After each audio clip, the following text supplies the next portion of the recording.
ஒரே ஒரு ஊரில் ஒரு ராஜா இருந்தார். அவர் பேரில் மக்களுக்கு ரொம்ப மரியாதை. அவ்வளவு நல்லா ஆட்சி புரிஞ்சுக்கிட்டு வந்தார். அவருக்கு வயசாயிட்டுது. அதனால் ஒரு நாள் அமைச்சரை கூப்பிட்டார். இதை பாருங்கள், எனக்கு வயசாயிட்டுது, அதனால் இந்த அரச பொறுப்பையெல்லாம் நீங்கள் ஏற்றுக்குங்க அப்படின்னார். அதுக்கப்புறம் ராணியை கூப்பிட்டார். வா, நாம் இனிமேல் இங்கே இருக்க வேணாம், காட்டுக்கு போய் தவம் பண்ணலாம் அப்படின்னு கூப்பிட்டார். இந்த செய்தி மக்களுக்கு அறிவிக்கப்பட்டது. மக்கள் உடனே கூட்டம் கூட்டமாக அரண்மனைக்கு வர ஆரம்பிச்சுட்டாங்க. மன்னரை போய் பார்க்குறாங்க. அரசே, தாங்கள் எங்களுக்கு தந்தை மாதிரி. நீங்கள் காட்டுக்கு போயிட்டால் நாங்கள்லாம் இங்கே எப்படி இருக்க முடியும்? எங்களுக்கெல்லாம் எந்த துன்பமும் இல்லாமல் பார்த்துக்கிட்டு வர்றீங்க. இது மாதிரியான ஒரு அரசாட்சி இல்லைன்னா மக்கள் வாழ்ந்து என்ன பயன் அப்படின்னாங்க. இருந்தாலும் என்ன பண்ணுறது, வயசாயிட்ட காரணத்தினால இந்த முடிவுக்கு வர வேண்டியிருக்குது அப்படின்னாரா ராஜா. அப்படின்னா நீங்கள் காட்டுக்கு போக வேணாம், நாங்கள் போகிறோம். நாங்கள் அங்கே போய் தவம் பண்ணுறோம், வழிபாடு பண்ணுறோம். கடவுள் வருவார், அவர்கிட்ட வரம் வாங்கிட்டு வந்துடுறோம் அப்படின்னாங்களாம். அப்படி சொல்லிவிட்டு உடனே எல்லாரும் காட்டுக்கு போனாங்க. நாட்டு மக்கள் எல்லாரும் ஒட்டு மொத்தமாக காட்டில் உட்காந்துக்கிட்டு தவம் பண்ணுறதை பார்த்தார் கடவுள்.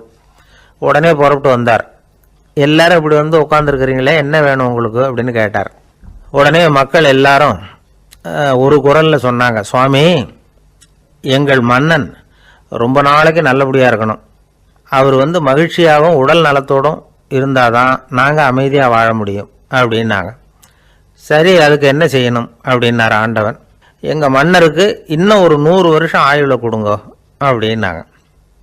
அவ்வளவு தானே, சரி அப்படியே ஆகட்டும் அப்படின்னு சொல்லிவிட்டு ஆண்டவன் போயிட்டார். மக்கள் மகிழ்ச்சியோடு திரும்பி வந்தாங்க. மன்னா, கடவுள் வரம் கொடுத்துட்டார், நீங்கள் 100 வருஷம் வாழ போகிறீங்க அப்படின்னாங்க. இதை கேட்டதும் ராணி ராஜாவை வணங்கி, நான் தவம் செய்ய போகிறேன் அப்படின்னு புறப்பட்டாங்க. உடனே மக்கள் என்ன நினச்சாங்க தெரியுமா? ஐயோ, நாம் ராஜாவுக்கு மட்டும்தானே நீண்ட ஆயுள் வேணும்னு வரம் வாங்கினோம், ராணிக்கு வாங்கலையே, அதுதான் கோபத்தில் புறப்பட்டாங்க போல இருக்கு அப்படின்னு நினச்சி வருத்தப்பட்டாங்க. ஆனால் ராணி நினச்சது அது இல்லை. ராணி போய் தவம் பண்ணாங்க, கடவுள் காட்சி கொடுத்தார். இவங்க கேட்குறாங்க, சுவாமி, ராஜாவுக்கு மட்டும் 100 வருஷம் ஆயுள்னு வரம் கொடுத்துட்டீங்க, அப்படின்னா குடிமக்களும் 100 வருஷம் இருக்கணும். இப்படிப்பட்ட குடிமக்கள் இல்லைன்னா அப்படிப்பட்ட அரசன் இருந்து என்ன பிரயோஜனம் அப்படின்னாங்களாம். ஆண்டவன் பார்த்தார். சரி, அவங்களும் 100 வருஷம் வாழ்வாங்க, அது மட்டும் இல்லை, நீயும் 100 ஆண்டு காலம் வாழ வரமளிக்கிறேன் அப்படின்னு சொல்லிவிட்டு மறைஞ்சிட்டார். இதில் ஆண்டவன் வர்றதும் மறையிறதும் முக்கியம் இல்லை. இதில் கவனிக்க வேண்டியது ஆள்கிறவனின் விசாலமானம், குடிமக்களின் விசாலமானம், ஆள்கிறவன் மனைவியினுடைய விசாலமானம். இப்படி ஒரு நாடு இருந்துட்டுதுன்னா எப்படி இருக்கும் வாழ்க்கை நினச்சி பாருங்கள். அதனால தான் பெரியவங்கள்லாம் சொல்கிறாங்க, இதய வாசல் திறந்தே இருக்கணும், இதயத்தின் கதவுகளை மூடாதீங்க அப்படின்னு சொல்லுவாங்க. என்கிட்ட ஒருத்தர் சொன்னார், என்னுடைய இதய வாசல் எப்பவும் திறந்தே தான் இருக்குதுன்னார். எதனால் அப்படி சொல்கிறீங்க அப்படின்னு கேட்டோம். டாக்டரே சொல்லிவிட்டார், என்னுடைய இதயத்தில் ஒரு ஓட்டை இருக்குது அப்படின்னு, வால்வு சரியில்லையா அப்படிங்கிறார். ஒரு காட்டில் ஒரு நரி இருந்தது. ஒரு நாள் காலை நேரம் அது தன்னுடைய இருப்பிடத்திலிருந்து வெளியில் வந்தது. கொஞ்சம் தூரம் நடந்து வந்தது. அப்போ தான் அது தன்னோட நிழலை கவனித்து பார்த்தா அது ரொம்ப நீளமாக பெருசாக இருக்குது. காலை நேரத்தில் நிழல் அப்படி தானே இருக்கும். ஆனால் அந்த நரிக்கு அந்த விஷயம் தெரியல. தன்னுடைய நீண்ட பெரிய நிழலை பார்த்து ஆச்சரியப்பட்டது. ஆஹா, நாம் இவ்வளவு பெருசாக இருக்கிறோம் அப்படின்னா என்னுடைய காலை சாப்பாட்டுக்கு ஒரு யானை இல்லைன்னா ஒரு ஒட்டகம் கிடைச்சாதான் சரியாக இருக்கும் போல இருக்கு அப்படின்னு முடிவு பண்ணிக்கிட்டுது. உடனே ஒரு யானை அல்லது ஒட்டகத்தை தேடி அலைஞ்சது, எங்கே கிடைக்கும்னு. கிடைக்கவே இல்லை. மத்தியானம் 12 மணி ஆயிட்டுது. பசியோடு அலையுது. இப்போ தன்னோட நிழலை பார்த்தது. அது மத்தியான நிழல் எப்படி இருக்கும், அது ரொம்பவும் குறுகி போய் தெரிஞ்சுது. உடனே அந்த நரி என்ன நினச்சிக்கிட்டு தான் தெரியுமா, காலை ஆகாரம் சாப்பிடாததுனால நம்ம உடம்பு இப்படி அழிச்சு போட்டுதே அப்படின்னு நினச்சிக்கிட்டு தான். கொஞ்ச நேரம் கழித்து மறுபடியும் தன்னுடைய நிழலை பார்க்குது. அது இன்னமும் குறுகி போய் காலடியிலேயே வந்துட்டுது. அதுக்கு பயமாக போயிடுது. ஐயையோ, இன்னும் கொஞ்சம் நேரத்தில் நாம் இறந்துருவோம் போல இருக்க, இப்போ என்ன செய்யறது? இந்த சமயத்தில் ஒரு எறும்பு கிடைச்சா கூட போதும், அதை நம்ம காலை ஆகாரமாக நினச்சி சாப்பிட்டுள்ளாமே அப்படின்னு நினச்சிதான். நம்முடைய நிழல் கூட நம்மளை மாதிரியே தான் அடிக்கடி மாறிக்கிட்டே தான் இருக்குது. அது எப்பவும் ஒரே மாதிரி இருக்கிறது இல்லை. மனிதனுக்கு ஏற்படுகிற தன்முனைப்பு இருக்கு பாருங்க, ஈகோ, அது கூட ஒரு நிழல் மாதிரி தானா. அப்படி நினைக்க ஆரம்பிச்சுட்டா அதனால ஏதும் பிரச்சனை வராதான். தன் முனைப்பை நிழல் போலவே ஏற்றுக்கொள்ளுங்கள் அப்படிங்கிறது பெரியவங்க கருத்து. ஒரு காரியத்தை வெற்றிகரமாக நல்ல விதமாக செஞ்சு முடிக்கிறோம்னு வச்சுக்கோங்க, அந்த சமயத்தில் ஒரு வித நுட்பமான தற்பெருமை நமக்குள்ள உண்டாகுது. இது இயற்கையானது, அதனால இது மேலே பற்று வைக்கக்கூடாது. அப்படி வைக்க ஆரம்பிச்சுட்டா அந்த தற்பெருமை ஒரு நிரந்தர விருந்தாளியாக நம்மகிட்ட தங்கிக்கும். நம்ம நிழல் எப்படின்னு பாருங்க, நாம நடக்கும் பொழுது நம்ம பின்னாடியே வரும். தன்முனைப்பையும் அப்படியே நினைச்சுக்குங்க. நிழல் யாருக்கும் எந்த பிரச்சனையையும் உண்டாக்குறது இல்லை. ஆனால் அந்த நிழலை கண்டே நாம் பயப்பட ஆரம்பிச்சுட்டா நாம் எதுலேயும் வெற்றி காண முடியாது. நிழலோட சண்டை போடக்கூடாது. அது மாதிரி தன்முனைப்போடவும் நாம் சண்டை போட வேண்டியதில்லை. இல்லாத ஒன்றோடு சண்டை போடுறது எப்படின்னா, அது இருட்டோட சண்டை போடுறது மாதிரி. நாம் நிழல் கிடையாது, நம்ம கிட்ட இருக்கிற தன்முனைப்பு ஒரு நிழல். நம்ம நிழலையும் நமக்கு சமமாக பார்க்குறோம் பாருங்க, அங்கே தான் சிக்கலே ஆரம்பம். இப்போ நாம் நடந்து போய்கிட்டு இருக்கிறோம், நம்ம நிழல் தரையில் விழுது. யாரோ ஒருத்தர் நம்ம நிழல் மேலே காலை வச்சு நடந்து போகிறார். உடனே அவர்கிட்ட சண்டைக்கா போகிறோம், ஏண்டா என் நிழலை மிதிச்ச அப்படின்னு. நமக்கு தெரியும் அது நிழல் தாங்கிறது. அவர் உங்கள் மேலே நடக்கலை, உங்களுடைய நிழல் மேலே தான் நடக்கிறார். அது மாதிரி உங்கள் தன்முனைப்பின் மேலே யாராவது நடந்தால் உங்களை அவமானப்படுத்துறதா நினைக்கிறீங்க. காரணம், நாமளும் நம்ம தன்முனைப்பும் ஒன்றுங்கிற நினைப்பு தான் காரணம், மற்றபடி வேற ஒன்றும் கிடையாது. நம்ம நிழல் மேலே நடக்கிறவர் நம்மளை காயப்படுத்துறதில்லை. தன்முனைப்பை வேண்டாத ஒன்றாவும் பார்க்க வேண்டியதில்லை. அது இயற்கை. நிழலை உங்கள் முன்னாடி வைக்க வேணாம், அது உங்கள் பின்னாடியே இருக்கட்டும். நிழலின் நிழலாகி விடாதீர்கள், நீங்கள் நீங்களாகவே இருங்கள். இதுதான் சான்றோர் சிந்தனை. ஒரு பேருந்துல ஒரே நெரிசல். ஒருத்தர் பக்கத்தில் நின்றுகிட்டு இருந்தவர்கிட்ட ரொம்ப பணிவாக விசாரிச்சார், ஏன் சார் நீங்கள் ஏதாவது பெரிய உத்தியோகத்தில் இருக்கிறீங்களா அப்படின்னார். அப்படிலாம் ஒன்றும் இல்லைங்கன்னார் அவர். அப்படின்னா வேற ஏதாவது அரசியலில் பெரிய பதவியில் இருக்கிறீங்களா அப்படின்னு கேட்டார். அதுவும் இல்லைங்கன்னார். சரி, பணமாவது அதிகமாக வச்சுருக்கீங்களா அப்படின்னு கேட்டார். அப்படிலாம் ஒன்றும் கிடையாது சார்னார் அவர். அப்புறம் எதுக்குடா என் காலை மிதிச்சுக்கிட்டு இருக்கிற, இடரா காலை அப்படின்னாராம் இவர். ஒருத்தர் குதிரை ரேஸுக்கு போனார், பணம் கட்டினார், தோற்று போயிட்டார். மறுபடியும் போனார், பணம் கட்டினார், தோற்று போனார். அடுத்த தடவையும் பணம் கட்ட போனப்போ அவரை தடுத்து கேட்டோம், ஏன் சார் ஏற்கனவே விட்டது போதாதா, இன்னமும் இருக்கிறத விடணுமா அப்படின்னு கேட்டோம். விட்டதையெல்லாம் மொத்தமாக எடுக்க வேணாமா சார், அதுக்காக தான் தொடர்ந்து பணம் கட்டுறேன்னார் அவர். இவரை திருத்துறது ரொம்ப கஷ்டம். இது ஒரு மனநோய். மனநோய்களில் பல வகை உண்டு. மனநோய்கள் பிரிவு அட்டவணையில் சூதாட்டம்ங்கிறது அவதியுறும் நோய் அப்படிங்கிற தலைப்பில் வருது. சூதாட்டம் 2 வகைப்படும்னு சொல்கிறாங்க உளவியல் நிபுணர்கள். ஒரு வகை எப்படின்னா, நண்பர்களோடு சேர்ந்துக்கிட்டு மகிழ்ச்சியும் கிளர்ச்சியும் அடையிறதுக்காக ஈடுபடுறது. பிரச்சனைகளை தீர்க்கறதுல ஒரு ஆர்வம், கேளிக்கைக்காக கொஞ்சம் விட்டு பிடிக்கிறது அப்படிங்கிற மனுஷனுடைய அடி மனசில் உள்ள விபரீத பிணைய சுபாவம், இதெல்லாம் அதுக்கு காரணம். இன்னொரு வகை எப்படின்னா, சூதாட்டத்தில் ஈடுபட்டு ஒரு கட்டாய நிலைமைக்கு ஆளாயிடுறது. ஈடுபடு அப்படின்னு மனசு ஒரு வெறித்தன்மையை தூண்டிக்கிட்டே இருக்கும். இப்படிப்பட்டவங்களுக்கு நாம் தோத்துக்கிட்டு இருக்கோங்கிறது தெரியும், நாம் ஜெயிக்கிறதுக்கான சந்தர்ப்பம் இல்லைங்கிறதும் தெரியும். இதனால் நமக்கும் கஷ்டம், நம்ம சுற்றி இருக்கிறவங்களுக்கும் கஷ்டங்கிறதும் புரியும். அப்படி இருந்தும் சூதாடுவாங்க. இதுக்கு காரணம் சூதாடியின் பகற்கனவு அப்படிங்கிறாங்க நிபுணர்கள். இந்த நிலைமைக்கு கட்டாய சூதாட்டம் அல்லது நிர்பந்த சூதாட்டம் அப்படின்னு பேர் வச்சிருக்கிறாங்க. இப்படிப்பட்ட ஆசாமி இருக்கிறது பூரா விட்டுருவான், கடன் வாங்குவான், திருடுவான். இருந்தாலும் என்னைக்காவது ஒரு நாள் ஜெயிச்சிருவேன் அப்படின்னு சொல்லிக்கிட்டே இருப்பான். விட்டதை எடுத்துருவேங்கிற ஒரு நம்பிக்கை சுடர் அவனுக்குள்ளே எரிஞ்சிக்கிட்டே இருக்கும். இவனை மனநோயாளி அப்படின்னு சொல்லிட முடியாதான். என்ன காரணம்னா, இது மாதிரி ஆளுங்க கிட்ட மன போராட்டமோ கவலையோ பதட்டமோ இருக்கிறது இல்லை. சில விசேஷமான குணங்கள் இவங்க கிட்ட உண்டு. எதிர்ப்பு உணர்ச்சி, சிறுபிள்ளைத்தனம், சட்ட திட்டங்களையும் சம்பிரதாயங்களையும் உட தெரியாத மனப்போக்கு, பொறுப்பில்லாத தன்மை, நெறி தவறி நடக்கிறது எல்லாம் இவங்ககிட்ட உண்டு. ஆனால் வெளிப்பார்வைக்கு ரொம்ப சிநேகமாக இருப்பாங்க, அன்பாக இருப்பாங்க. அப்படி இருக்கிறதாக காட்டிக்குவாங்க. ஆதாயம், சுயலாபம் இதெல்லாம் கருதி தான் பழகுவாங்க. இவங்க கேட்குறப்ப நாம் பணம் கொடுக்கலன்னு வச்சுக்கோங்க, நம்மளை கை விட்டுருவாங்க. நம்ம மேலே அபாண்டமாக பழி சுமத்துறது கூட தயங்க மாட்டாங்க. தங்களுடைய சூதாட்ட நடவடிக்கைகளுக்கு சாதகமான காரணங்களை சொல்லிகிட்டு இருப்பாங்க. நீ வேணும்னா பாரு, ஒரே நாளில் நான் இழந்ததையெல்லாம் மீட்டு லட்சாதிபதி ஆறேன்னா இல்லையா பாரு அப்படிம்பாங்க. தோற்று போகிறத ஒரு படிப்பினையாக இவங்க எடுத்துக்கிறதே இல்லை. தோற்று போகிறதுலேயே இவங்களுக்கு ஒரு அலாதியான சுகம். தனக்குத்தானே துன்பத்தை வரவழைச்சிக்கிட்டு இன்பம் அடையிறதுக்கு தன்வதை சுகம். அப்படின்னு பேர். இவங்கெல்லாம் அந்த ரகம். சில பேர் எப்படி தெரியுமா, மந்திர எண்ணங்களை வரவழைச்சிக்கிறது, சூதாடுறதுக்காக ஆஃபீஸில் கையாடல் பண்ணுறது, அடுத்தவங்க கிட்டேருந்து திருடுறது. இந்த மந்திர எண்ணம் தீவிரமாச்சுன்னா ஒரு மாதிரியாக பேச ஆரம்பிச்சிருவாங்க. தோல்வி தான் சார் வெற்றிக்கு முதல் படியும்பாங்க. தன்னால் பகடக்காய்களையும் குதிரை ஓட்டிகளையும், அதாவது இந்த ஜாக்கிகள், அதெல்லாம் கட்டுப்படுத்த முடியுங்கிற பித்து நிலைக்கு இவங்கெல்லாம் தள்ளப்பட்டுருவாங்க.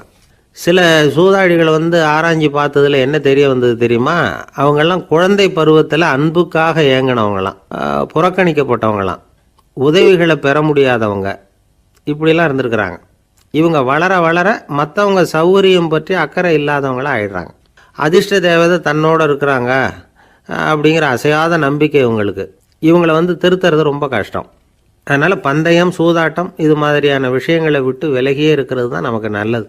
ஒரு ஆள் சொன்னான், என்னுடைய குதிரை வேகமாக ஓடுறதுக்கு என்ன வழி அப்படின்னு கால்நடை மருத்துவர்கிட்ட யோசனை கேட்டேன். அவர் ஒரு பாட்டில் நிறைய மாத்திரைகளை கொடுத்து தினம் 2 மாத்திரை விதமாக கொடுக்க சொன்னார். முதல் நாள் 2 மாத்திரையை கொடுத்துட்டு அது மேலே ஏறி உட்கார்றதுக்கு போனேன். அவ்வளவுதான். அதுக்குள்ளே அது அம்பு மாதிரி பாஞ்சு ஓடி போச்சு. நான் இன்னும் உட்காரவே இல்லை, அதுக்குள்ளே பாஞ்சு ஓடி போச்சு அப்படின்னா. அடடா, அப்புறம் நீங்கள் என்ன பண்ணீங்க அப்படின்னு கேட்டாங்க. என்ன பண்ணுறது, மீதி மாத்திரை பூராவே நான் முழுங்கி விட்டு அதுக்கப்புறம் துரத்தி பிடிச்சி அது மேலே ஏறி உட்காந்தேன் அப்படின்னா அவன். ஒரு ஆள் வேகமாக நடந்து போய்கிட்டு இருந்தான். அவன் வேகமாக நடக்கிறதுக்கு காரணம் வெயில் காலம், காலில் செருப்பு இல்லை, மணல் பாதை, அதுதான் வேகம். காலில் செருப்பும் இல்லாமல் கையில் குடையும் இல்லாமல் அந்த ஆள் வெயிலில் நடந்து போய்கிட்டு இருக்கிறான். அந்த சமயத்தில் இன்னொருத்தன் குதிரை மேலே ஏறி அந்த வழியாக வந்துக்கிட்டு இருக்கிறான். அவன் காலில் செருப்பும் இருந்தது, கையில் குடையும் இருந்தது. நடந்து போய்கிட்டு இருந்தவன் அந்த குதிரை ஆசாமியை பார்த்து கேட்டான், ஐயா, நீங்களும் குதிரை மேலே உட்காந்துக்கிட்டு போய்கிட்டு இருக்கிறீங்க, அப்படி இருக்கிறப்போ உங்களுக்கு அந்த செருப்பு என்னத்துக்கு, அதை எனக்கு கொடுத்து உதவலாமே அப்படின்னா. குதிரை மேலே உட்காந்துருந்தவன் யோசனை பண்ணி பார்த்தான். இவன் சொல்கிறது நியாயம்தானே அப்படின்னு சொல்லி தன்னுடைய செருப்பை கழட்டி அந்த வழிப்போக்கனுக்கு கொடுத்துட்டான். ரொம்ப நல்லதுங்க அப்படின்னு சொல்லி இவன் அதை வாங்கி காலில் மாட்டிக்கிட்டான். அதுக்கப்புறம் மறுபடியும் இவன் ஆரம்பித்தான், ஐயா, நீங்கள் குதிரையில் போகிறதுனால போக வேண்டிய இடத்துக்கு வேகமாக போய் சேர்ந்துருவீங்க, அதனால் உங்கள் கையில் அந்த குடை என்னத்துக்கு, நான் நடந்து போயிட்டுருக்கிறவன் ரொம்ப நேரம் நடக்க வேண்டியிருக்கும் இந்த வெயிலில், அதனால் அந்த குடையையும் எனக்கு கொடுங்களேன் அப்படின்னா. குதிரை வீரன் யோசனை பண்ணி பார்த்தான், இதுவும் நியாயம்தானே அப்படின்னு அவனுக்கு தோணுச்சு. உடனே இறக்கப்பட்டு தன் காலில் இருந்த செருப்பை கொடுத்தது மாதிரியே தன் கையில் இருந்த கொடையையும் இவங்கிட்ட கொடுத்துட்டான். அதுக்கப்புறம் அவன் நிம்மதியாக புறப்பட்டான். இப்போ மறுபடியும் கை தட்டி அவனை நிறுத்தினான். கீழே நின்றுட்டு இருந்தவன், என்னப்பா ஏன் என்ன நிறுத்தின, இன்னும் ஏதாவது வேணுமா உனக்கு அப்படின்னா குதிரையில் இருந்தவன். இவன் மெதுவாக வாயை திறந்து அந்த குதிரையையும் என்கிட்ட கொடுத்துருங்களேன்னா. அந்த குதிரை வீரன் இப்போ ஒரு கணம் யோசனை பண்ணி பார்த்தான். உடனே என்ன பண்ணான் தெரியுமா, தன்கிட்ட இருந்த குதிரை சவுக்கை எடுத்தான். குதிரை சவுக்கால் அந்த ஆளை வாங்குவாங்கன்னு வீசி தள்ளிவிட்டான். இவ்வளவு சவுக்கடியும் வாங்கிக்கிட்டு இந்த ஆள் என்ன பண்ணான் தெரியுமா, சிரிக்கிறான். அடி வாங்கிட்டு யாராவது சிரிப்பாங்களா? குதிரை வீரனுக்கு ஒன்றும் புரியல. என்னப்பா அது, ஏன் இப்படி அடி வாங்கிட்டு இப்படி சிரிக்கிறியே அப்படின்னு கேட்டான். இப்போ அந்த வழிப்போக்கன் சொல்கிறான், ஐயா, நான் இப்படி சிரிக்கிறதுக்கு காரணம் இருக்கு. இப்படி குதிரை கேட்டு உங்ககிட்ட அடி வாங்கலைன்னு வச்சுக்கோங்க, என் உயிர் உள்ள வரைக்கும் மனசில் ஒரு தவிப்பு இருந்துக்கிட்டே இருக்கும். செருப்பையும் கொடையையும் கேட்ட உடனே கொடுத்தவன் குதிரையையும் கேட்டிருந்தா கொடுத்துருப்பானோ அப்படிங்கிற பேராசையில் ஏங்கிக்கிட்டே இருந்திருப்பேன். இப்போ உங்ககிட்ட அடி வாங்கின பிறகு என்னுடைய அந்த சந்தேகம் தீர்ந்து போச்சு. என்னுடைய ஆசைக்கு எல்லை எது அப்படிங்கிறத எனக்கு புரிஞ்சுட்டுது அப்படின்னு சொல்லிவிட்டு அவன் நடக்க ஆரம்பிச்சுட்டானான். ஆசைக்கும் எல்லை உண்டு அப்படிங்கிறத விளக்கறதுக்காக வாரியார் சுவாமிகள் சொல்கிற கதை இது. இந்த காலத்துலேயும் ஒருத்தன் அது மாதிரி கொடை செருப்போட குதிரையில் போய்கிட்டு இருந்தான். எதிரில் நடந்து வந்தவன், ஐயா, உங்கள் கொடையை எனக்கு கொடுங்களேன்னு கேட்டான். உடனே அவன் குதிரையிலேருந்து கீழே குதிச்சு அவனை சாட்டையால் அடிக்க ஆரம்பிச்சிட்டான். இன்னொருத்தர் அந்த வழியாக வந்தவர் இதை பார்த்தார். ஏன்பா, அவன் கேட்டான், உன்னால் முடியலன்னா இல்லைன்னு சொல்லிட வேண்டியது தானே, அதுக்காக ஏன் இப்படி அவனை போட்டு அடிக்கிறேன்னு கேட்டார். உங்களுக்கு விவரம் புரியாது சார், காலம் ரொம்ப கெட்டு போச்சு. கேட்டதை கொடுத்தேன்னு வச்சுக்கோங்க, இந்த குதிரையே என்னோடது, அவன் திருடிக்கிட்டு போகிறான் அப்படின்னு என் பேரில் புகார் கொடுக்க ஆரம்பிச்சிருவான் சார் அப்படின்னா. அது எப்படி அவ்வளோ உறுதியாக சொல்கிறேன்னு கேட்டார் அவர். ஏற்கனவே அது மாதிரி ஒருத்தன் பேரில் புகார் கொடுத்துட்டு தான் இந்த குதிரையை நான் தள்ளிட்டு வந்துகிட்டு இருக்கிறேன் அப்படின்னார். காசியில் இருக்கிற கடவுள் காசி விஸ்வநாதர், அங்கே இருக்கிற தேவி காசி விசாலாட்சி. இவங்க 2 பேரும் ஒரு நாள் பேசிக்கிட்டு இருந்தப்போ கடவுள் சொன்னார், இந்த மனிதர்களை நாம் ரொம்பவும் நம்பிக்கையோடு தான் படைச்சிருக்கிறோம், இருந்தாலும் அவங்களுக்கு தான் நம்பிக்கை இல்லை, எதுலேயும் ஒரு உண்மையான நம்பிக்கை இல்லாமல் வாழ்ந்துக்கிட்டு இருக்கிறாங்க அப்படின்னார். என்ன அப்படி சொல்கிறீங்க? அதை பாருங்கள், எவ்வளவு பேர் காசியை தேடிட்டு வந்து கங்கையில் குளிச்சுக்கிட்டு இருக்கிறாங்க, அவங்களெலாம் நம்பிக்கை இல்லைன்னா இவ்வளவு தூரம் தேடிட்டு வந்து இங்கே குளிப்பாங்களா அப்படின்னு நாங்கள் தேவி. சரி, அதை சோதித்து பார்க்கலாம் அப்படின்னு 2 பேரும் முடிவு பண்ணிக்கிட்டாங்க. உடனே ஒரு திட்டம் போட்டாங்க. அது எப்படின்னா, நாம் 2 பேருமே பக்தர்கள் மாதிரி உருவத்தை மாற்றிக்கிட்டு கங்கை கரைக்கு போக வேண்டியது. நான் வந்து கங்கையில் இறங்கி குளிக்கிறேன், கொஞ்ச நேரத்தில் சுழலில் மாட்டிக்கிட்டது மாதிரி நடிக்கிறேன். நீ உடனே கரையிலிருந்து சத்தம் போடும், என்னோடய வீட்டுக்காரரை யாராவது காப்பாற்றுங்களேன்னு சத்தம் போடும். அதோடு இன்னொன்று சொல்லு, யாராவது ஒரு புண்ணிய ஆத்மா அவர்கிட்ட போய் அவருடைய முடியை பிடிச்சி இழுக்கணும், அப்படி ஒரு சாபம் இருக்குது எங்களுக்கு. புண்ணிய ஆத்மா, அதாவது எந்த பாவமும் செய்யாத இல்லாத ஒருத்தர் தான் அவரை காப்பாற்ற முடியும். அப்படிப்பட்டவங்க யாராவது வெள்ளத்தில் குதித்து என்னுடைய கணவரை காப்பாற்றுங்கோ அப்படின்னு நீ சத்தம் போடு, கூச்சல் போடு, என்ன நடக்குதுன்னு பார்க்கலாம் அப்படின்னார் கடவுள். சரின்னு சொல்லி 2 பேருமா சாதாரண பக்தர்கள் மாதிரி கங்கை கரைக்கு வந்து சேர்ந்தாங்க. அவர் இறங்கி குளித்தார். திட்டம் போட்டது மாதிரியே சுழலில் மாட்டிக்கிட்டது மாதிரி கத்துனார். கரையில் இருந்த அந்த அம்மா, ஐயோ என் கணவரை காப்பாற்றுங்களேன், யாராவது காப்பாற்றுங்களேன்னு கத்துனாங்க. பல பேர் ஓடி வந்தாங்க. உடனே இவங்க, பாவம் இல்லாத புண்ணிய ஆத்மா ஒருத்தரால் தான் என்னுடைய கணவர் காப்பாற்றப்படணுங்கிறது விதி, அப்படி ஒரு சாபம் இருக்குது, அதனால் புண்ணிய ஆத்மா யாராவது அவர்கிட்ட போய் அவர் முடியை பிடிச்சி தூக்கினா அவரை காப்பாற்றி விடலாம் அப்படின்னாங்க. இவங்க இப்படி சொன்னதும் எல்லோரும் திகைச்சு போய் நின்றுட்டாங்க. ஒவ்வொருத்தருக்கும் அவங்க செஞ்ச பாவம்லாம் ஒவ்வொன்றா ஞாபகத்துக்கு வர ஆரம்பிச்சுட்டுது. சரி, இதுக்கு நாம் லாயக்கு இல்லை அப்படின்னு சொல்லி ஒதுங்கி போக ஆரம்பிச்சிட்டாங்க எல்லாம். இந்த சமயத்தில் யாரோ ஒருத்தர் வேகமாக ஓடி வந்தார், ஆற்றுல குதிச்சார். அவர்கிட்ட போனார், முடியை பிடிச்சார், தூக்கினார், அவரை காப்பாற்றி கரைக்கு கொண்டுட்டு வந்துட்டார். அப்படி காப்பாற்றின அந்த ஆளை இவங்க 2 பேரும் தனியாக கூப்பிட்டுக்கிட்டு ஒரு மண்டபத்துக்கு வந்துட்டாங்க. வந்து விசாரிக்கிறாங்க. நீ யாரப்பா அப்படின்னு கேட்குறாங்க. ஏதும் தெரியாத மாதிரி, நான் இந்த ஊர் அன்ன சத்திரத்தில் வேலை செய்கிற ஒரு சமையல்காரன் அப்படிங்கிறார். நீ வந்து கங்கையில் குளிக்கிறது உண்டான்னு கேட்டிருக்காங்க. நான் இந்த ஊர்லேயே தான் இருக்கிறேன், இருந்தாலும் தினமும் கங்கையில் குளிக்கிறதில்ல, எப்பாவது ஒரு நாள் அங்கே குளிப்பேன் அப்படின்னார். கங்கையில் மூழ்கி எழுந்திரிச்சா பாவம்லாம் தொலையும்னு சொல்கிறாங்க. அப்படி இருக்கிறப்போ அங்கே இன்றைக்கி கங்கையில் குளிச்சுக்கிட்டு இருக்கிறவங்கெல்லாம் தங்களை வந்து புண்ணிய ஆத்மாவாக நினைக்கல. கங்கையில் குளிக்காத நீ உன்னை வந்து புண்ணிய ஆத்மாவாக நினச்சி என்னை காப்பாற்ற வந்திருக்கிற, அது எப்படி அப்படின்னு கேட்டார். அதுக்கு அந்த ஆள் சொல்கிறான், கங்கையில் குதித்ததுக்கு அப்புறம் தானே உங்களை காப்பாற்ற போகிறோம், அப்படி குதிக்கும் பொழுது என்னுடைய பாவம்லாம் போயிருக்கும்ல, நான் புண்ணிய ஆத்மாவாக ஆயிருப்பேனே, அதனால தான் துணிஞ்சு வந்து உங்களை காப்பாற்றினேன் அப்படின்னா. கடவுளும் தேவியும் அவனுக்கு வந்து காட்சி கொடுத்தாங்களாம். இப்படி ஒரு கதை உண்டு. அதாவது கங்கையில் குளிச்சுக்கிட்டு இருக்கிறவங்களுக்கே தங்களுடைய பாவம் போகுங்கிற நம்பிக்கை பரிபூர்ணமாக இல்லை, குளிக்காத ஒருத்தனுக்கு அந்த நம்பிக்கை இருந்தது. அதனால் அவனால் கடவுளை பார்க்க முடிஞ்சது. கடவுளை வந்து நாமளும் பார்க்க முடியுமா முடியாதா அப்படிங்கிற குழப்பம்லாம் நமக்கு வேண்டியதில்லை. நம்பிக்கையோடு வாழணுங்கிற உண்மையை மட்டும் இந்த கதையிலேருந்து புரிஞ்சுக்கிட்டால் போதும். ஏன்னா இந்த கதையை கேட்டுட்டு ஒரு நண்பன் குதர்க்கமாக ஒரு கேள்வி கேட்டான். ஏன் சார், கங்கையில் குளித்தா பாவம் போடும்னு சொல்கிறீங்களே, நான் எனக்கு வேண்டாத ஒருத்தனை அழைச்சிட்டு போய் கங்கையிலேயே தள்ளி விட்டுட்டு அதுக்கப்புறம் அங்கேயே முழுக்க போட்டுட்டு நான் செஞ்ச பாவத்தை வந்து அதுலேயே கழுவி விட்டுட்டு மறுபடியும் உங்ககிட்ட வந்துடுறேன்னு வச்சுக்கோங்க, நீங்கள் என்னை வந்து புண்ணிய ஆத்மான்னு ஏற்றுக்குவீங்களா அப்படிங்கிறான். ஆள் கொஞ்சம் ஆசைந்தான், நம்மளே அங்கே அழைச்சிட்டு போனாலும் போயிடுவான். ஒரு மனுஷனுக்கு 3 விதத்தில் கர்வம் உண்டாகிறதுக்கு வாய்ப்பு உண்டு. பணம், பதவி, புகழ். பணம் அதிகமாக வந்தால் கர்வம் வரலாம், பதவி பெருசாக வந்துட்டுதுன்னா கர்வம் வரலாம், புகழ் அதிகமாக போனாலும் கர்வம் வரலாம். இந்த 3 வகையான கர்வத்துக்கும் இடம் கொடுக்காம இருக்கிறாங்க பாருங்க, அவங்க தான் சிறந்த மனிதர்கள். ஒரு பெரிய பொறுப்பில் இருக்கிறவங்களுக்கு கர்வம் வந்துடக்கூடாது. அப்படி வந்துட்டுதுன்னா அது எல்லாருக்கும் இடைஞ்சல். ஒரு ராஜா இருந்தார். அவர் ஒரு நாள் தன்னுடைய தலைநகரத்தை சுற்றி வந்துக்கிட்டு இருந்தார். ஒரு இடத்துல ஒரு அழகான நிலத்தை பார்த்தார். ஆஹா, இந்த இடத்துல நமக்குன்னு ஒரு மாளிகையை கட்டினா எவ்வளோ நல்லா இருக்கும் அப்படின்னு நினச்சார். ராஜா நினச்சா அது முடியாத காரியமா? சரி, இந்த நிலம் யாருக்கு சொந்தம்னு விசாரிங்க அப்படின்னார் பக்கத்தில் இருந்தவங்கக்கிட்ட. அவங்கெல்லாம் ஓடி போய் விசாரித்தாங்க. அந்த இடம் ஒரு வயசான கிழவிக்கு சொந்தம், வயசான அம்மாவுக்கு சொந்தமாக. அந்த அம்மா தான் அதில் ஒரு குடிசையை போட்டு குடியிருந்துகிட்டு இருக்கிறாங்க.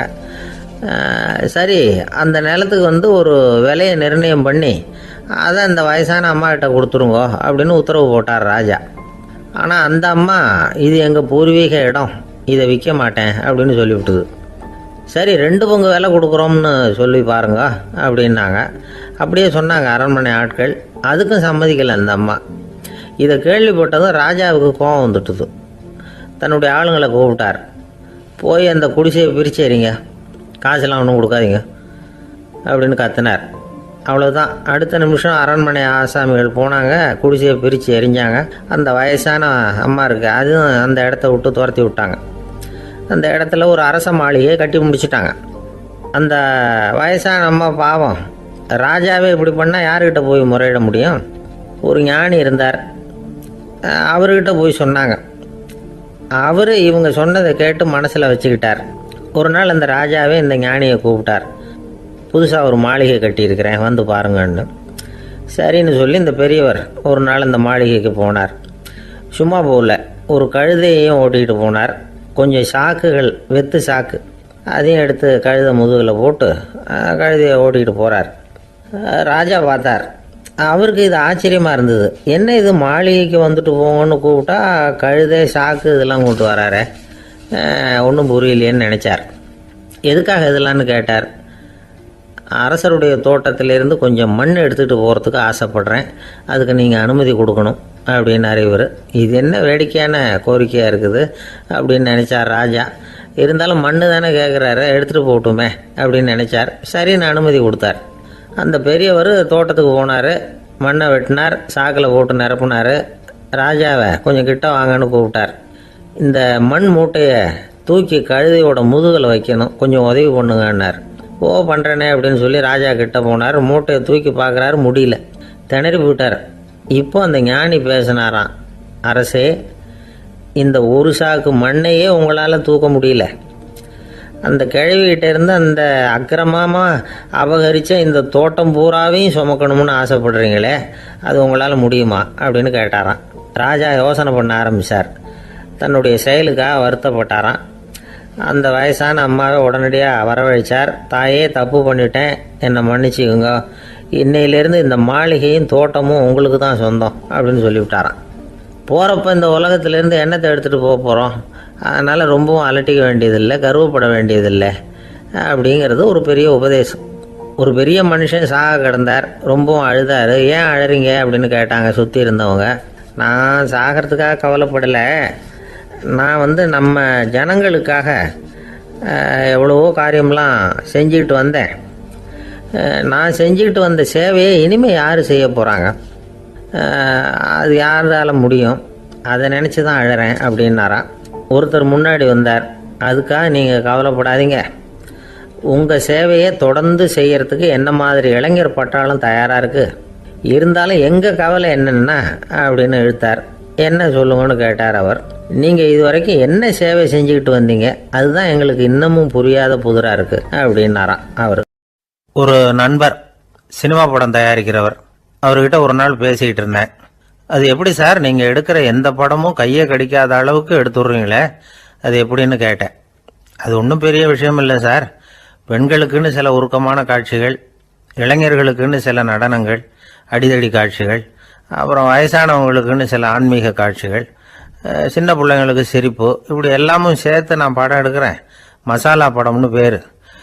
இது ரொம்ப பெருசாக இல்லைன்னாலும் ஓரளவுக்கு சுமாராக ஓடிடும், கையை கடிக்காது அப்படின்னார். இது ஒரு உத்தி. சில பத்திரிகை ஆசிரியர்களும் இந்த உத்தியை கையாளுறது உண்டு. இந்த உத்திக்கு பார்னம் உத்தி அப்படின்னு பேர். பார்னம் எஃபெக்ட் அப்படின்னு சொல்லுவாங்க. அதாவது ஃபீனியஸ் டி பார்னம் அப்படின்னு ஒருத்தர் அமெரிக்காவில் இருந்தாராம். அதாவது 19ஆம் நூற்றாண்டில் அமெரிக்காவில் கொடிகட்டி பறந்த ஒரு சர்க்கஸ் நிறுவனத்தின் அதிபர் அவர். இந்த உலகத்தில் ஒவ்வொரு நிமிஷமும் ஒரு ஏமாளி பறந்துக்கிட்டே இருக்கிறான் அப்படிங்கிறது அவருடைய சித்தாந்தம். ஒவ்வொருத்தரையும் திருப்திப்படுத்துகிற அளவுக்கு அம்சங்களை கொஞ்சம் கொஞ்சமாக கலந்து கேளிக்கை நிகழ்ச்சிகளை நடத்தினது தான் அவருடைய மகத்தான வெற்றிக்கு காரணம். அதனால் அந்த உத்தியை யார் கடைப்பிடிச்சாலும் சரி, அதுக்கு பார்னம் உத்தி அப்படின்னு பேர் வந்துட்டுது. ஜோசியம் சொல்கிறவங்களுக்கும் இந்த உத்தி தான் கை கொடுக்குது. ஒரு விஷயத்தை ஒருத்தருடைய கோள் நிலைகள் அல்லது கையெழுத்து நிரூபிக்கிறதாக அவர்கிட்ட சொன்னால் அதை அவர் நம்பிவிடுவார். ஆனால் அந்த விஷயம் நல்லதாக இருக்கணும், நேர்மையானதாக இருக்கணும், அதாவது பாசிட்டிவாக இருக்கணும். 8ஆம் இடத்துல குரு, 9ஆம் இடத்துல சனி, நீங்கள் ஒரு பெரிய மேதை தான் அப்படின்னு சொல்லுவாங்க. கேட்குறவங்களுக்கு அதை மறுக்கிறதுக்கு மனசு வராது. அப்படி சொல்லும் பொழுது கூடவே என்ன கொஞ்சம் முன்கோபம் அதிகமாக இருக்கும், இருந்தாலும் அது உடனே மறைஞ்சிரும் அப்படின்னு சில அற்ப விஷயங்களையும் சொன்னாலும் அதையும் சரிதான்னு சொல்லி ஒத்துக்குவாங்க. ஆளுமையை எடை போடுகிற ஒரு நிறுவப்பட்ட உத்தியின் மூலமாக தன்னுடைய குணாதிசயங்கள் கண்டுபிடிக்கப்பட்டதாக அவர் நம்புறது தான் இதுக்கு காரணம். இந்த மாதம் பணத்தட்டுப்பாடு கொஞ்சம் இருக்கும், உடம்புல ஏதாவது கொஞ்சம் அசௌகரியம் இருக்கும், வீட்டுக்குள்ளே லேசாக மனஸ்தாபம் வரலாம். இது மாதிரி பொதுப்படையாக சிலதை சொன்னாலே போதும், மக்களை நம்ப வச்சுடலாம். இதெல்லாம் நமக்கு மட்டும்தான் ஏற்படுது அப்படின்னு சொல்லி அவங்க நினைக்கிறது தான் காரணம். இதுதான் பார்னம் உத்திங்கிறது. மனிதர்கள் பாராட்டுகளை விரும்புகிறதும் விமர்சனங்களை வெறுக்கிறதும் பார்னம் உத்தியின் அடுத்த கூறு. அதனால் ஒருத்தருக்கு ஜோசியம் சொன்னாலும் சரி, அவருடைய ஆளுமையை மதிப்பிடுறதாக இருந்தாலும் சரி, அவரை புகழற மாதிரி இருந்தாலும் சரி, அப்படி இருந்தால் தான் அது சரியாக இருக்கும். சாதகமான விஷயங்களை அதிகமாகவும் பாதகமான விஷயங்களை நாசூக்காகவும் சொன்னால் மக்கள் அதை நம்பிடுவாங்க. ஒருத்தரை கருமின்னு சொன்னால் ஏற்றுக்க மாட்டார். அதையே கொஞ்சம் மாற்றி நீங்கள் கொஞ்சம் சிக்கனமான ஆசாமி அப்படின்னு சொன்னால் நீங்கள் சொல்கிறது சரிதான் சார் அப்படிம்பார். நீங்கள் பெரிய செலவாளி தான், இருந்தாலும் நல்ல விஷயங்களுக்கு தான் செலவழிப்பீங்க அப்படின்னு சொல்லணும். இப்படி இந்த பார்னம் உத்தியை கடைபிடிச்சி இன்னைக்கு வெற்றிகரமாக காலம் தள்ளுறவங்க நிறைய பேர் இருக்கிறாங்க. இந்த உலகத்தில் ஒவ்வொரு நிமிஷமும் ஒரு ஏமாளி பறந்துக்கிட்டே இருக்கிறான் அப்படிங்கிறது தான் ஃபீனியஸ் பார்னம் அவர்களுடைய நம்பிக்கை. அதை விட அடுத்தவங்களை ஏமாளியாக நினைக்கிற மனுஷர்கள் தான் இன்னைக்கு உலகத்தில் ரொம்ப அதிகம். ஒருத்தர் தன்னுடைய மேல் அதிகாரிகிட்ட போய், ஐயா ஒரு நாள் லீவு வேணும், என் தங்கச்சிக்கு கல்யாணம் அப்படின்னார். அவர் பார்த்தார், ஒரு 10 நிமிஷம் வெளியில் இருங்கன்னார். 10 நிமிஷம் கழித்து கூப்பிட்டார். இதை பாருங்க, நீங்கள் சொல்கிறது பொய். இப்போ உங்கள் தங்கச்சிக்கு ஃபோன் பண்ணேன், அவங்க தனக்கு 2 வருஷத்துக்கு முன்னாடியே கல்யாணம் ஆகிட்டதாக சொல்கிறாங்க அப்படின்னார். உடனே இவர் சொன்னார், சார் இப்போ நீங்கள் சொல்கிறதும் பொய்யா தான் இருக்கணும், ஏன்னா நிஜமாக எனக்கு ஒரு தங்கச்சியே கிடையாது அப்படின்னார். போய்கிட்டு இருந்தார். அவர் தோளில் ஒரு பெரிய துணி மூட்டை, அதை சுமந்துக்கிட்டு கடத்தெருவை நோக்கி அவர் போய்கிட்டு இருக்கிறார். வழியில் அவரை சந்தித்தார் உமர். அவர் கேட்டார், கலீஃபா அவர்களே எங்கே புறப்பட்டுட்டீங்க அப்படின்னு கேட்டார். கலீஃபான்னா ஆட்சித்தலைவர்னு அர்த்தம். இதுக்கு அவர் சொன்னார், நான் துணி வணிகம் செய்கிறவன், அதனால் துணி வியாபாரம் செய்கிறதுக்காக போயிட்டுருக்கிறேன்னார். நீங்கள் இப்போ இந்த நாட்டுக்கு ஆட்சித்தலைவர், ஆட்சி பொறுப்பில் இருக்கிறீங்க, நீங்கள் வியாபாரம் செய்ய போட்டால் அரசு பணிகளை செய்கிறது யார் அப்படின்னு கேட்டார் அவர். நான் அரசு பணிகளை மட்டுமே செஞ்சுக்கிட்டு இருந்தா என் குடும்பத்தை காப்பாற்றுறது யார் அப்படின்னு கேட்டார் அவர். இப்படி கேட்டவர் யார் தெரியுமா? அவர் தான் அபூபக்கர், இறை தூதர் முகமது அவர்களுக்கு பிறகு கலீஃபாவாக தேர்ந்தெடுக்கப்பட்டவர். அப்போலாம் ஆட்சி தலைவர்களுக்கு சம்பளம்னு எதுவும் கிடையாது. இந்த பிரச்சனையை எப்படி தீர்க்கிறதுன்னு யோசனை பண்ணார் உமர். அபு உபைதா அவர்கள்கிட்ட அழைச்சிட்டு போனார். அவர் யாருன்னா, அவர் தான் பொது நிதி கருவூலத்தின் பொறுப்பாளர். அவர்கிட்ட பிரச்சனையை சொன்னார். இது மாதிரி ஆட்சி தலைவருக்கு பொது நிதியிலிருந்து ஊதியம் அளிக்க முடியுமான்னு கேட்டார். பொது நிதி விதிகளின்படி அதுக்கு சாத்தியம் இல்லைன்னு சொல்லிவிட்டார் அவர். சரி, வேற ஏதாவது வழி இருக்குதான்னு கேட்டார் உமர்.